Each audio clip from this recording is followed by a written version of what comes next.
Projeto QualiDia, Unidade 2, Módulo 1. Na aula de hoje, pretendemos discutir a respeito da epidemia mundial de diabetes, que atualmente está em curso. Quando é abordado o tema da diabetes, é importante, primeiramente, esclarecer que o termo diabetes mellitus descreve um conjunto de doenças metabólicas, caracterizadas principalmente por hiperglicemia crônica, associados a alterações no metabolismo dos carboidratos, dos lipídios e das proteínas. Mas é importante ressaltar que o diabetes tem duas apresentações principais e que elas têm etiologias bastante distintas. No diabetes tipo 1, como é sabido, existe um déficit absoluto de insulina, em virtude de resposta autoimune contra as células beta do pâncreas. Já quando o assunto é diabetes tipo 2, que é o diabetes do adulto, a gente está falando de um déficit relativo de insulina. O organismo é capaz de produzir insulina, porém não na demanda para aquela massa corporal e para aquele grau de inatividade física. O diabetes mellitus integra, juntamente com algumas doenças circulatórias, como a hipertensão arterial e outras decorrentes dela, como o acidente vascular cerebral, o infarto agudo do miocárdio, além das neoplasias e também as doenças respiratórias crônicas, constitui um grupo que é denominado de doenças crônicas não transmissíveis, e este grupo de doenças é alvo da Política Nacional de Enfrentamento das Doenças Crônicas Não Transmissíveis. É uma frente prioritária de ação em saúde, tanto no Brasil quanto no mundo, tendo em vista a importante magnitude e transcendência que esse grupo de agravos acaba trazendo e o impacto no estado de saúde das populações. E isso se justifica, pois no mundo as doenças não transmissíveis são consideradas a principal causa de morte. No ano de 2008, foram responsáveis por 2/3 dos óbitos ocorridos no mundo todo, sendo que deste, 1/3, exatamente 29% dessas mortes, ocorreu em pessoas com idade inferior a 60 anos. Porém, é interessante a gente ressaltar que essas mortes prematuras ocorreram principalmente nos países de baixa e média renda. De forma que nos países de alta renda, esse número praticamente caiu pela metade, com 13% de mortes prematuras. E além disso, as estimativas apontam que até o ano de 2020, os maiores aumentos nas taxas de mortalidade por este grupo de doenças ocorrerá justamente na África e em outros países de baixa e média renda. Portanto, o esforço mundial que está se fazendo no sentido de controlar e formular políticas de enfrentamento tanto dessas doenças quanto das consequências que delas advêm, encontram-se plenamente justificados.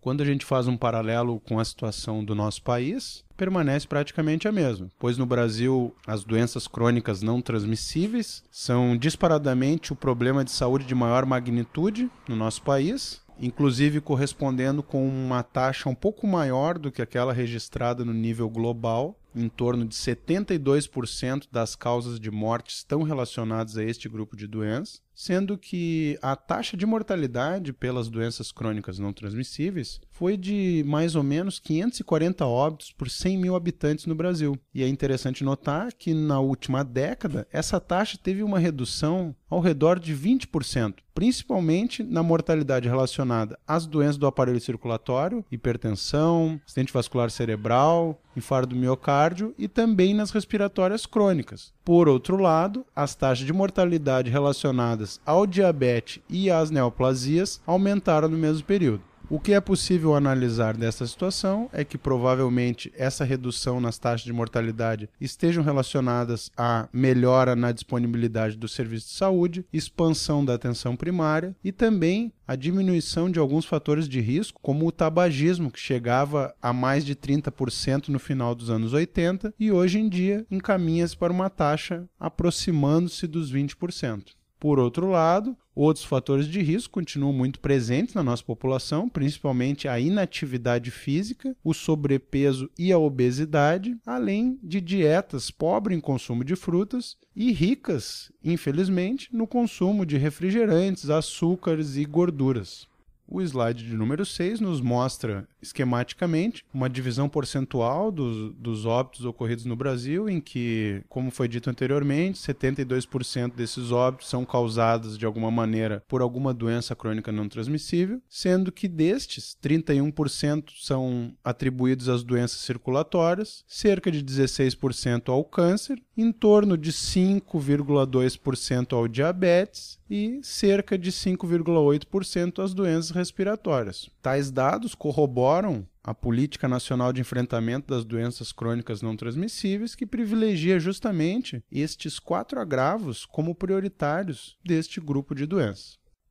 Neste slide podemos ver um mapa mundi no qual estão assinaladas as mortes atribuíveis ao diabetes no ano de 2011, por uma faixa etária entre os 20 e os 79 anos. A escala mostra, em tons mais escuros de verde, as maiores taxas de mortes atribuíveis relacionadas ao diabetes. E fora pelos Estados Unidos da América, a gente percebe que aqueles países que têm as maiores taxas de mortalidade atribuível ao diabetes são justamente os países do grupo denominado BRICS, que são os novos países emergentes. Justamente Brasil, Rússia, Índia, China e, além disso, no nosso mapa também temos na Indonésia um elevado número de casos de mortalidade relacionada ao diabetes. Dados atuais da Organização Mundial da Saúde apontam de que cerca de 347 milhões de pessoas no mundo hoje têm diabetes e de que cerca de 80% das mortes relacionadas ao diabetes ocorrem, como foi dito anteriormente, em países de baixa e média renda. Além disso, a OMS também estima que os óbitos por diabetes sofrerão um aumento de até 2/3 no período entre o ano de 2008 e de 2030. Por outro lado, hábitos de vida saudável, como uma dieta adequada, um nível de atividade física regular, a manutenção do peso corporal dentro da faixa eutrófica, além da cessação do tabagismo, podem retardar ou mesmo prevenir o aparecimento do diabetes. Neste slide, podemos ver alguns dados tirados da página da Organização Mundial da Saúde que alertam para este grande problema que é a epidemia de diabetes que se configura atualmente no mundo, pois tanto a incidência quanto a prevalência de diabetes estão aumentando. Podemos ver num dos gráficos que faz uma estimativa entre o ano de 2010 e 2030 para uma série de países, e em todos eles, para o ano de 2030, as previsões da prevalência total da doença na população tendem a aumentar substancialmente. Além disso, também é possível perceber no gráfico no lado inferior direito do slide de que as mortes atribuíveis ao diabetes na faixa dos 20 aos 79 anos, quando estratificado por regiões do mundo, se percebe que a maior parte delas acontece no Sudeste Asiático e também no Pacífico Oeste, reiterando a tendência de a epidemia do diabetes ter as maiores consequências em países de baixa e média renda. Para a compreensão do processo epidêmico da diabetes atualmente, é importante pensar alguns dados que nos mostram o quanto houve um aumento desproporcional do número de casos novos de diabetes quando comparados ao crescimento da população ou mesmo a outros agravos e doenças de características similares ao diabetes. No ano de 1985, existiam aproximadamente 30 milhões de pessoas em todo o mundo com diabetes, número este que aumentou substancialmente para 135 milhões em uma década, chegando até a cifra de 171 milhões de pessoas com diabetes no ano 2000. Além disso, a OMS estima que a prevalência do diabetes deva alcançar, no ano de 2030, cifras ao redor de 366 milhões de indivíduos. E este incremento no número de casos provavelmente ocorrerá em países em desenvolvimento, em função de uma série de fatores que já foram citados anteriormente, mas que vale a pena repetir, que são o crescimento da população, a longevidade crescente dessas populações, o uso de dietas não saudáveis ricas em alimentos processados, sódio, gordura e açúcar, além da obesidade, do sobrepeso, da presença de sedentarismo em grande parte dessas populações e a crescente incidência do diabetes tipo 2 em adolescentes e crianças. Falamos em epidemia do diabetes, é importante recapitular alguns fatos simples de que uma determinada doença em relação a uma população qualquer pode ser caracterizada como inexistente, como presente com casos esporádicos, como presente em nível endêmico ou presente em nível epidêmico. E o que pode fazer com que uma doença presente em nível endêmico tornar-se epidêmica, além da importação de casos ou a presença de condições favoráveis quando se trata de doenças infecto-contagiosas, é principalmente a mudança no perfil epidemiológico da população, que é o que está acontecendo com o diabetes. Normalmente, o conceito de epidemia é tido pelo senso comum como simplesmente um grande número de casos de uma determinada doença. Porém, isso não basta para caracterizar a epidemia. É importante lembrar que a epidemia é caracterizada por um aumento progressivo, inesperado e descontrolado dos coeficientes de incidência de uma determinada doença, de tal forma que ultrapassa e mantém valores acima do limiar epidêmico pré-estabelecido. E é exatamente isso que está acontecendo com a diabetes nos dias de hoje. Nós temos tanto o aumento dos casos novos, os casos incidentes, num nível muito acima do esperado e do até então estabelecido, além do fato de que a prevalência está aumentando, o que é agravado pelo fato de o diabetes ser uma doença de longo curso e que, apesar de estar relacionada a uma grande mortalidade, os indivíduos que são afetados tendem a viver por um período longo.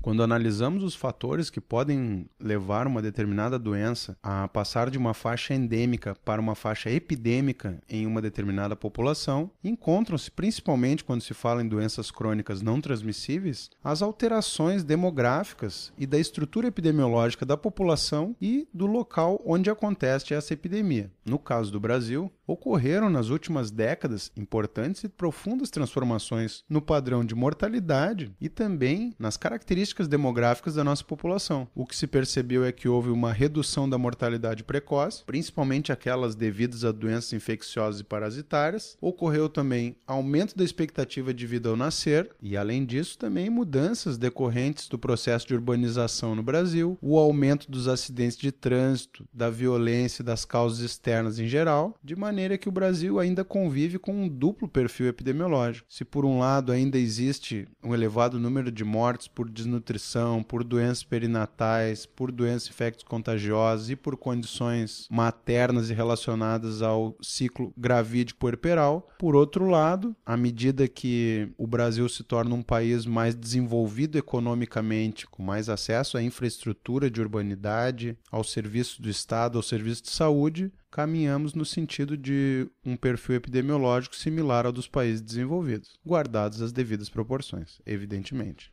Uma das alterações demográficas dignas de nota é o aumento da expectativa de vida ao nascer, pois, na medida em que analisamos os dados, na série histórica de 1980 até o ano de 2009, percebemos que a expectativa de vida média do homem aumentou de cerca de 60 anos para 69,4, a da mulher aumentou de 66 anos para 77 anos, de maneira que, na média de ambos os sexos, a expectativa de vida ao nascer aumentou de 62,7 anos no ano de 1980 para 73,1 anos no ano de 2009, de maneira que este envelhecimento da população, por si só, já justifica de alguma maneira o aumento da prevalência de diabetes, visto que, com o aumento da idade, existe um aumento no risco do desenvolvimento desta e de outras doenças crônicas não transmissíveis. Além disso, também é importante citar a queda da mortalidade infantil, que, de uma maneira geral, teve uma queda muito expressiva. Podemos citar o dado de que no ano de 1940 eram 149 por mil nascidos vivos e no ano 2000 são 29,7 por mil nascidos vivos. Percebemos que, além desta mudança na taxa global do Brasil, também houve mudanças significativas nas regiões brasileiras, em que houve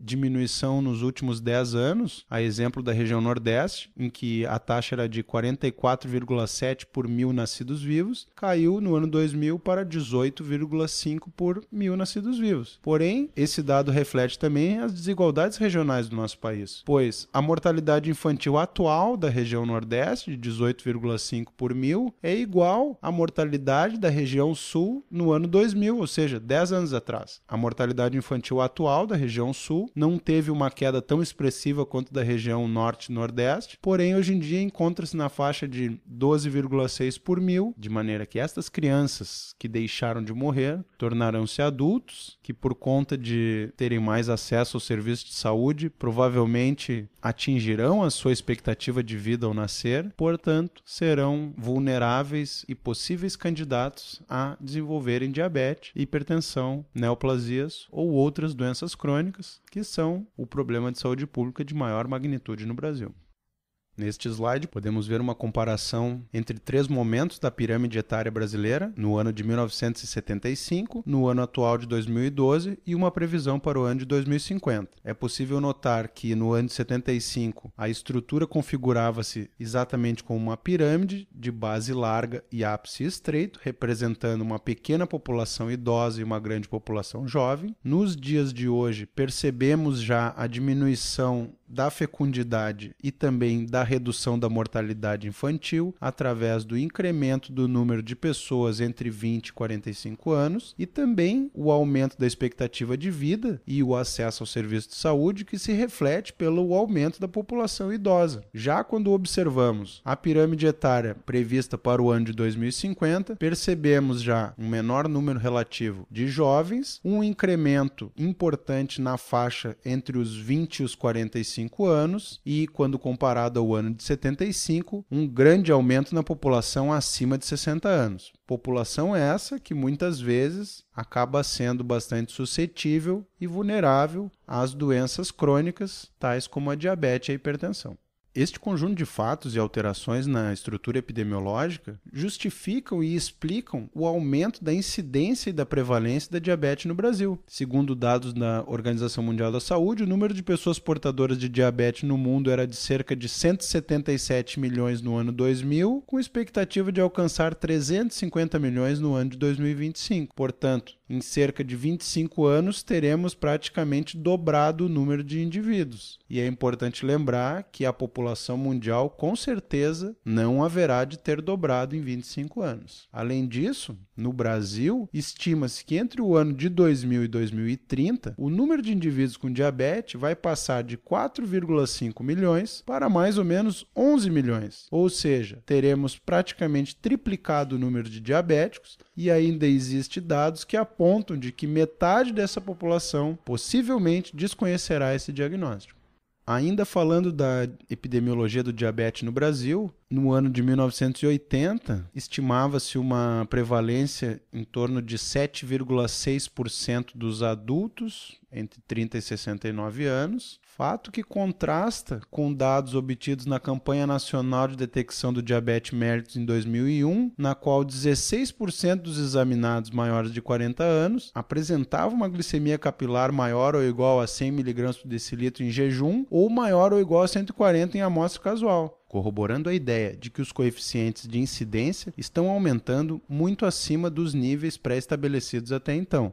Além disso, a incidência do diabetes tipo 2 é difícil de ser determinada em grandes populações. E isto ocorre pois envolve seguimento do paciente por alguns anos, com medições periódicas da glicemia, fato este que dificulta o diagnóstico, que muitas vezes é feito quando realiza algum exame periódico ou ainda quando apresenta uma complicação de uma doença até então desconhecida. E tal fato contrasta com os estudos de incidência do diabetes tipo 1, que devido às suas manifestações clínicas mais características e o fato de precocemente ocasionar uma necessidade do paciente ser avaliado ou procurar no serviço de saúde, contribuem ainda mais para a dificuldade para estabelecer de forma fidedigna os coeficientes de incidência e de prevalência do diabetes 2 na nossa população. Quando falamos em prevenção primária do diabetes tipo 2, é muito importante citar que estes programas têm se baseado em intervenções relativamente simples que focam a dieta e a prática de atividade física. Tudo isso no intuito de combater o excesso de peso, que é o grande fator de risco para o desenvolvimento do diabetes tipo 2. Resultados de algumas pesquisas, como o Diabetes Prevention Program, mostrou uma redução em torno de 58% na incidência de casos de diabetes através do estímulo a uma dieta saudável e também a prática de atividades físicas regulares.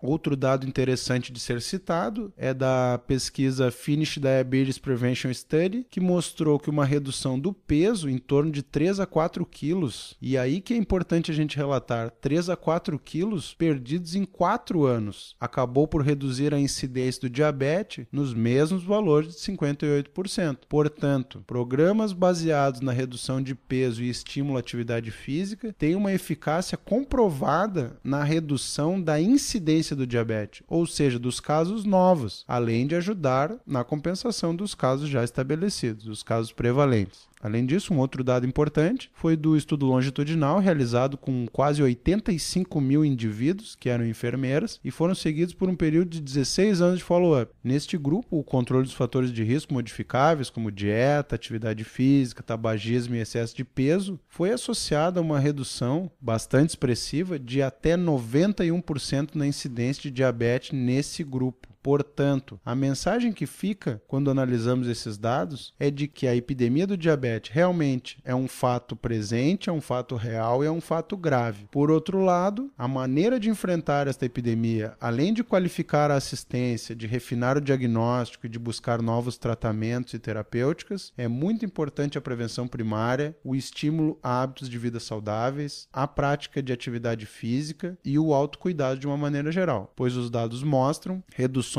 muito significativas da incidência de casos novos a partir deste tipo de medida, de maneira tal que um dos eixos principais no enfrentamento da epidemia do diabetes, tanto no Brasil quanto a nível global, passa pelo autocuidado, pela manutenção de hábitos saudáveis e práticas ligadas à promoção da boa saúde. Muito obrigado.